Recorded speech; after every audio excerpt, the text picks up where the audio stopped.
Okay, any questions? Go right ahead. Jermaine, can you just describe what that day was like for you today? It's been a very emotional day for me tonight, and it was good to go out and play good. So, it's good. What did it mean to have Coach Cronin out there with you during the pregame ceremonies? It meant a lot knowing his conditions that he have, and he put that aside to come show support for me, and I'm blessed to have a coach like him. Big sigh of relief when that first one goes through. Feel like it kind of relaxed you and got you through the rest of the game. Yeah, I was happy that first shot went in. Yeah. Farad and Octavius, can you just talk about seeing Jermaine go out the way you did, what it means to you? It was a great feeling because we've been working hard all summer, and I seen him put in the work. So for him to come out on senior night and have a good game, I think he really deserved it. Man, it's supposed to be my senior night too, and I just looked up to him because he was the leader of this team, and he's really like a veteran guy. What's with the headgear? We on fire. It's early. No. That is 5 wins in a row for you guys, to close out after that 3-game losing streak. How do you feel going into the conference tournament? I mean, that's what we've been doing, just preparing for the conference tournament every day. Well, every game we played it like it was a conference game. You get a little more fired up to play against your hometown team? Nah, I just went out and played. Played for Jermaine, really. Brock, could you talk a little bit about Coach Cronin being here, what that meant for you guys and the team? It was good seeing him back in here. He's still involved, but to see him out here on the court and just around us was a good feeling for us. Jermaine, I don't think you heard this, obviously, but Coach Cronin said on the broadcast today that he thought Larry Davis deserved Coach of the Year honors in the American Conference for what he's done. Can you talk about what he's done filling in for you guys this year? I believe he deserved the Coach of the Year too. He put in a lot of work, knowing the circumstances that he had, just to come and take ownership of the team. And I think he did a great job with making us play well throughout the tough time that we had, knowing that Coach Cronin wouldn't be coaching us for the rest of the season. Tay, can you kind of expand on that just a bit, just kind of what he's done for you guys, especially in the last 5 games, and just finishing strong like this? Yeah, I mean, it's very hard shoes to come in and fill behind Cronin because Cronin's a good coach. And Coach Davis just came right in and did his job. I applaud Coach Davis. He should win. How do you think you guys are playing now heading into the postseason? Playing very well. I guess it's obvious for what you're doing. Well, you want to talk? No, you got it. I think we're playing well offensively. Guys are passing the ball more, and I think it's just great showing that other guys are all stepping up. Shaq Thomas been playing well. And I think that's what's really what's helped the team, is knowing that Shaq been playing well for us, and we needed him to be a big part of our success this season. Octavius, you said you didn't have anything more fired because it was Memphis, but the last time you guys did play with arguably your worst game of the year, did that mean something to come back and play better today for that reason? Yeah, it was. But I think at Memphis I had a lot of pressure on me because I was going back home. I never played in Memphis in front of my home, well, besides high school, but in the college game, and I had people calling me every second, all this. But I just went out and just played today, just had fun today. Rob, when times got tough a couple times throughout the season, how big was Jermaine in the locker room, just keeping you guys together and keeping things on track and making sure nobody kind of panicked? Yeah, he's always positive, tell you just focus on what we need to do as a team. Don't worry about, we're going to have ups and downs throughout the season, just to stay focused on the main goal, and that's winning and coming together as a team. Can you talk about the quick start, Farad? You guys jumped out, huge lead. You had a lot to do with it. You were making shots. Just what that did for the team, set the tone. Yeah, I think it's just we've been playing good, trying to get off the better starts each game, take care of the ball, and we got the ball to go in the basket a little bit, and kind of did good on pressuring the ball, get some easy baskets. So I think that helped us. They started to come back on you second half. It seemed like they picked up their pace and the transition a little bit. They got a few turnovers, but they never got close to the 10 points. So you answered it every time. It seemed like they were making a run, but we really were just trading baskets. Right. So that's why the lead never really decreased. But we don't want to trade baskets with teams. We want to get stops so that we can make a run and get up by a greater lead. I mean, I can't think of a lot of other games where you guys were kind of just smiling and having fun out there with 3 minutes left in the game even. How much fun is this for you guys right now, the way you are playing? It's a lot of fun knowing that we had lost them 3 games and everybody was kind of down emotionally, knowing that we lost 2 close games. And I feel like we all relieved as we playing well. So everybody's just happy. I said, how important was it for you individually, maybe as a goal, to play well in this game after struggling a little bit at the form? Man, I just been playing well these last few games, just going out, rebounding, let offense come to me. So this is basically it. Well, once rebounding was really fueling me to get my fuel going. So I was rebounding the ball well, and in Memphis I really wasn't rebounding the ball well. I was in early foul trouble in Memphis, and today I wasn't in foul trouble. So I was just staying aggressive and intense all games. Yeah. How would you evaluate your chances in the conference tournament for any one of you guys? I think we have a good shot. We play well against all the top teams. But I think everyone in this league is good, so we're going to have to just take it one game at a time. But I definitely think we can go on the run and continue to play how we've been playing. How much of a challenge is that, playing in those consecutive days in those games, physically for you guys and mentally? It'll be tough, but we have a deep team, so we can sub in different guys at each position. I think that'll help us. You know you're playing Memphis the first game, right? No.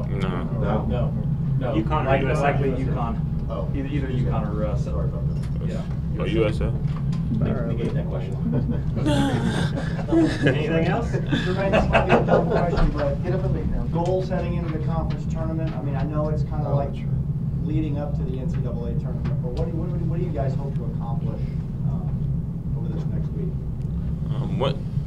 The overall goal is to win a conference championship, but we know we got to take it one game at a time. We can't look past any of the teams that we play to the conference championship, and we know what the goal is, and then we just got to focus in, and we should be fine. Anything else? Thanks. Well,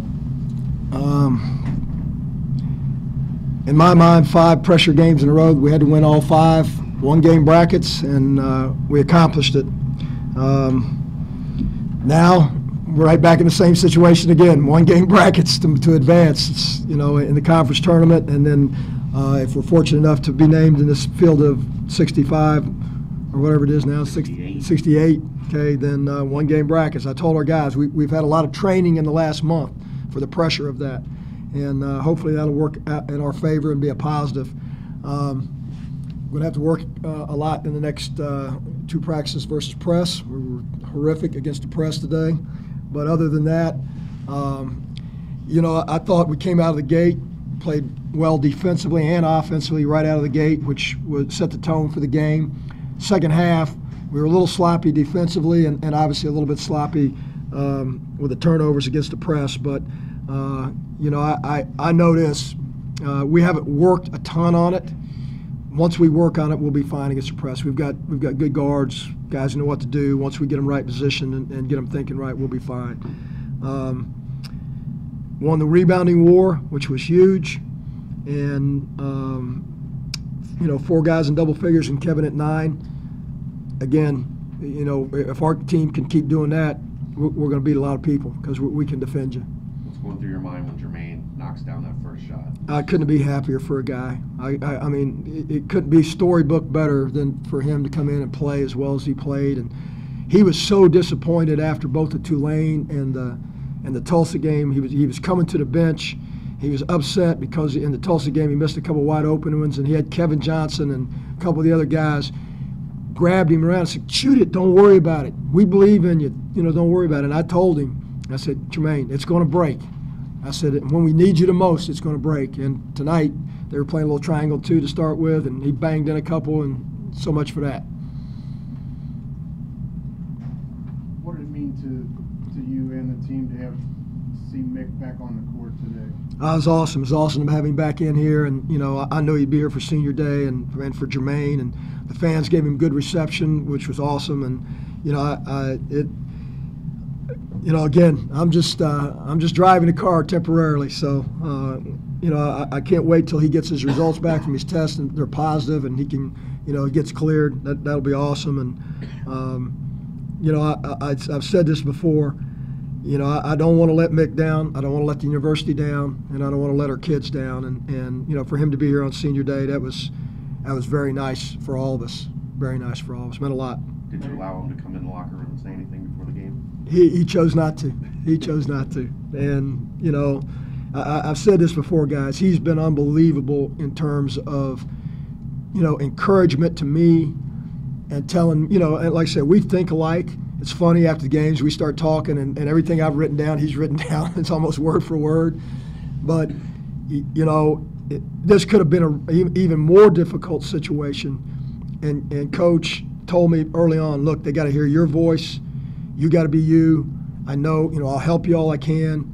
And as a result of that, this what's been a very difficult situation has been much easier because of that. And that's all Mick. I mean, some guys couldn't let go. Some guys' egos would get in the way. Some guys, just meaning to help would just trample you. And he's been there every step of the way. He's helped me in every scout, every game. He's encouraged me, and again, he's made this whole situation a heck of a lot easier. And that says a lot about him as a person and as a coach and who he is. Coach, Mick said that he thinks you deserve to at least be considered for Conference Coach of the Year. First of all, what does that mean to you, and can you describe what this season has been like for you at the helm? I'm worried about winning Friday night. That's all I'm worried about. I mean, if I win Conference Coach of the Year, it's because Darren Savino, Antoine Jackson, Mark Berger, our two young guys, TJ and Greg, they did an unbelievable job, guys. I mean, you can't imagine how those guys rallied to help me. And again, nobody had an ego. We were all pulling together. That's all that mattered. Just win, get through this. I remember the first day, it was like, what the hell are we going to do after VCU? I mean, just, because it was so surreal. But everybody pulled together. Everybody's done an unbelievable job, and we got an unbelievable staff. And, I'm not going to win it. Our staff, if they decide that we deserve that, our staff won it, and Mick's part of that too, because, again, he was behind us. And it's certainly not me. It's the group on that sideline, and our kids responded. And, I've had a hell of a time, I got to tell you. I hate the circumstances, but I've had a hell of a time. And, hopefully we ain't done yet. We got some games to play, and all I'm worried about is the next one, and we'll see who we get. Probably going to be UConn. They couldn't make it any tougher on us. Let's play UConn on their home court, then let's play the second place team, then let's play the third place team. But hey, it's all right. It's what we've been working for all year long. We'll see. So. What do you like most about how you're playing going into this? Well, I like the assist. We've had high assist in the last 5 straight games. And that to me is a great sign that your team is healthy mentally, your team's healthy as far as being together because we're passing and sharing the ball. And we can score inside, guys. I mean, we put pressure on people because we can score down there. And our guys the guards and the bigs have learned to play that game of, all right, you don't want to double us? We're going to go score. All right, you want to double us? We'll just spray it out, and those guys will drive it and get fouled, or they'll make threes. And when your team understands that relationship, you're going to be a pretty good offensive team. And then, of course, defense and rebounding is our steadfast thing. And today we gave them a bunch of points on just didn't get matched up, kind of semi-breaks. When we were in half-court defending, when we actually were back in half-court defending, we were very good. We got a little loose because we had to lead, and that. It just came down and shot. They didn't really run any offense. No, and Chad Goodwin gets 2 threes late. I mean, Tay, and that's my fault. I should have had him out there. I mean, up there and out there, but Tay was used to him just coming to the basket, and he just shot it. And then on the one switch, we had him I can't remember the guard. I can't remember which guard had it, but we had him almost trapped and about to turn it over, and he just flipped it back to Shaq, and he shot it in. And again, 2 or 3 times in kind of semi-transition, we just didn't get matched up. We just gave them layups. Coach, some of the players in their post-game press conference had these crazy red hair hats on, and Octavius said it's because we're on fire.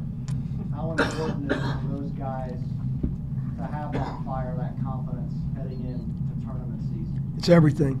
Your mental attitude is everything. You can't let success make you soft. But you got to believe in yourself, and you got to believe shots are going in. You got to believe in your teammates, and you got to believe in the coaching staff, the game plan. And when you get that rolling, anything can happen, guys. Anything can happen. Ask Connecticut a year ago. Okay, a year ago, they looked like they were dead in the water, and they end up, you know, and that obviously had good players and talented, and Kevin can coach and all that, but they got confidence going, you know, at the end of the season in the tournament, and then they just got on a roll. And that's everything. Your mental state is everything. If you believe in yourself and you believe in your teammates and you believe shots are going to go in, you know, when you're not sure, that's a hard task to overcome when you're not sure. The first time around, Octavius obviously had a tough game in Memphis. Did you talk to him about this game in particular, maybe being a little more focused this time around against them? 2 days ago in practice, Octavius Ellis had the best practice he's had in 2 months. I didn't need to say a word. I knew he was ready. I knew by his body language and that he was determined and ready. And the only thing I talked to him about was last night after a scouting meeting. I just said, "Now look, you know those guys are going to wolf and run their mouth. Just make sure that you kick their butt on the court, okay? And then after the game, let that do all the talking for you." He said, "I got you, Coach. Don't worry."